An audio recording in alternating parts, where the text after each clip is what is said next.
চাকরির মতো কোচদের জীবনও চড়াই উতরায়ে ভরা, সাফল্যে প্রশংসা আর ব্যর্থতায় সমালোচনা। তবে এখন সেই সমালোচনা মাঠ ছাড়িয়ে পৌঁছে গেছে ডিজিটাল দুনিয়ায়, যেখানে ভুয়া ভিডিও আর এআই অপব্যবহার নতুন চ্যালেঞ্জ তৈরি করছে। এই পরিস্থিতির শিকার হয়েছেন ভারতের বিশ্বকাপজয়ী কোচ গৌতম গম্ভীর। তার নামে ছড়িয়ে পড়ে একাধিক ভুয়া ভিডিও ও বিভ্রান্তিকর পোস্ট, যেখানে তাকে এমন মন্তব্য করতে দেখা যায় যা তিনি কখনো বলেননি।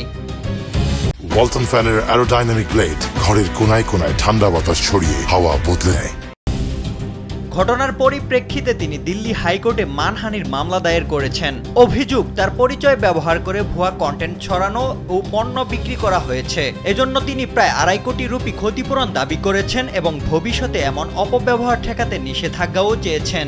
গম্ভীরের এই পদক্ষেপ শুধু ব্যক্তিগত সম্মান রক্ষাই নয়, বরং ডিজিটাল যুগে ভুয়া তথ্য ও এআই অপব্যবহারের বিরুদ্ধে একটি শক্ত বার্তা। মাঠে যেমন ব্যাট হাতে লড়াই করেছেন, এবার তেমনই মাঠের বাইরেও অন্যায়ের বিরুদ্ধে লড়াইয়ে নেমেছেন গম্ভীর।